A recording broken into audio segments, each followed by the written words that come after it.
When I talk about what I talk about, you finally understand where I wanna go.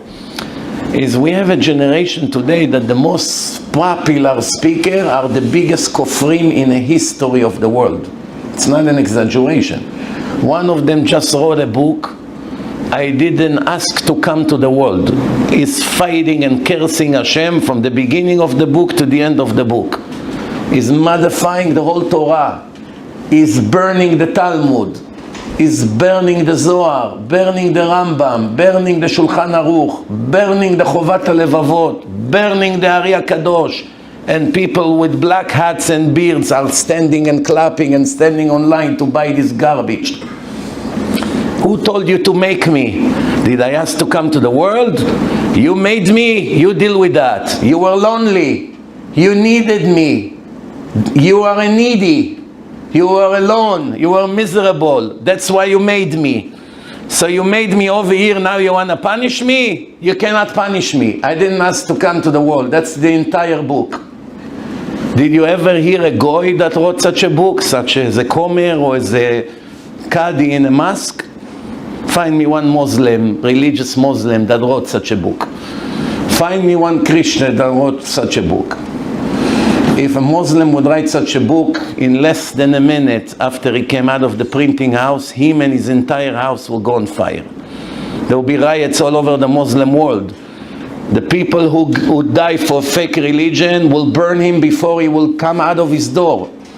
And we, the chosen people, not only we don't burn that book, we come and clap. Oh, can I get a bracha? Kvod Harav. So we have a special event. Sushi will be served. Santa Claus is coming to talk. It boils my blood when I see these things. And I'm not zealous and not a tzaddik and nothing. Be'emet nothing. I know who I am. But at least I have a little bit pain when I see what people do against Hashem. I wish it was more, but it mamash bothers me to see this fakeness, this heresy. And then you have all these fakers who fight with such passion and devotion to protect this Rasha Merusha, destroyer of the Torah, and Antiochus is a tzaddik compared to him. And what?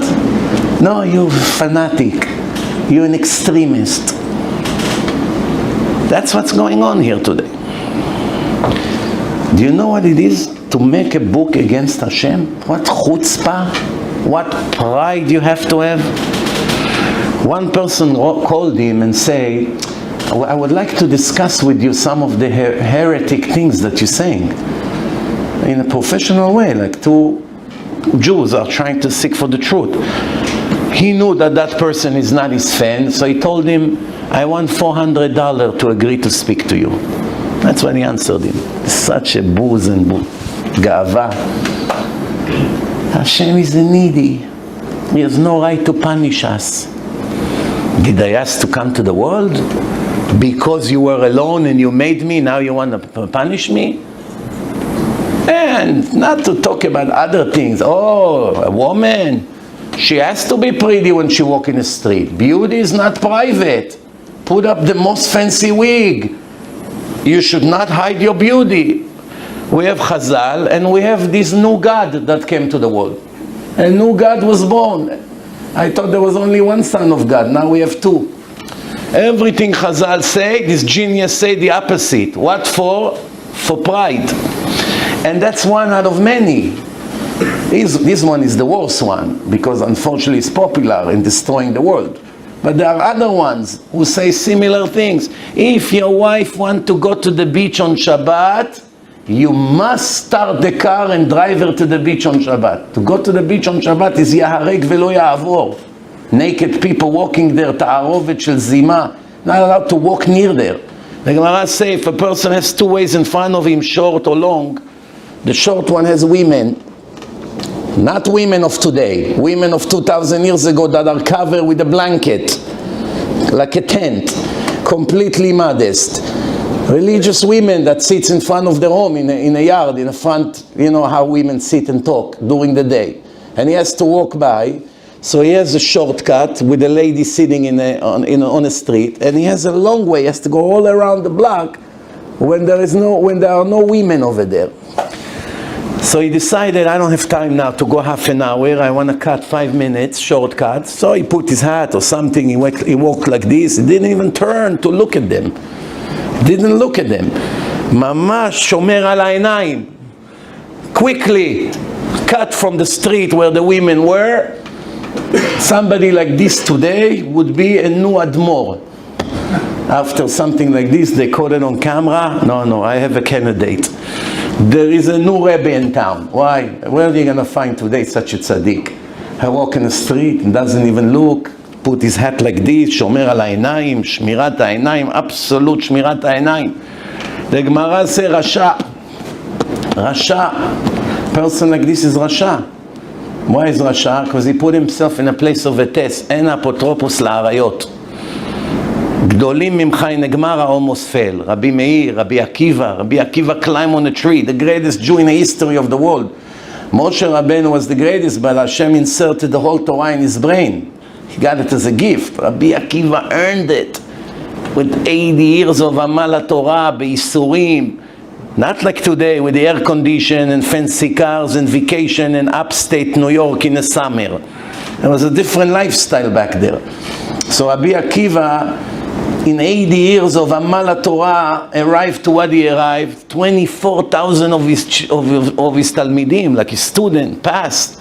You know what the tragedy? Every Talmid you had, they all died in a pandemic, and you continue, and then they cut you to pieces and sold your skin, your flesh, in a butcher shop by the Romans. You come to the store, what's this? This is the meat, the pieces of the body of Akiva, the Rebbe of the Jews.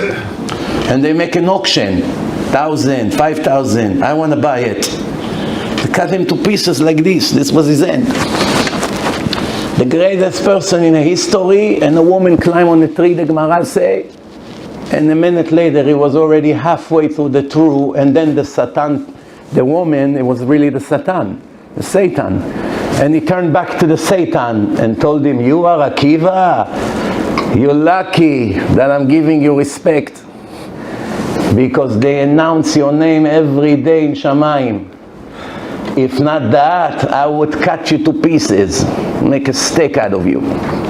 What was his end? That's what they really did to him. They cut him to pieces. So Rabbi Meir, Rabbi Akiva, Amram Hasida, the greatest people in the history of the world, were about to lose their Olam Haba in Gilui Arayot. And they had special zchut in Shamayim that they got saved because Hashem knew that they are very big tzaddikim. Matya ben Charash made himself blind, not to be pogem ha'einayim. So finally we have a person who walked in the street and did not look at the ladies, meaning it looks like he even passed the test that Rabbi Akiva and Rabbi Meir and all the other Gdolim couldn't pass. Somebody like this should be a big Rebbe. The Gemara said, no, he's Rasha. Why? זה השקפה נכונה. Real השקפה. השקפה is that it's somebody that wants to be tzaddik, he has to know, אני כלום, I'm אפס, nothing. Not a hero, I learned Torah 50 years, אל תחזיק תורה לעצמך, כי לכך נוצרת. No matter how great you are, you will know you're nothing. And if I put myself in a place of a test, I have to assume that I will break the law. I'll have to assume that I'll break the law. So somebody like this nikra rasha. Nikra rasha. So this guy say, if your wife wants you to take her to the beach on Shabbat, start the car, skila and karet, going to mixed beach, yarek velo yavor, and he has a beautiful beard and he teach, and he still continue with his nonsense. What's going on in this world? How come nobody cares?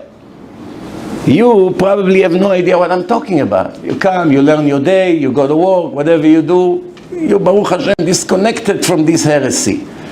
But I see it every minute. And then you wonder why Hashem is so upset at us.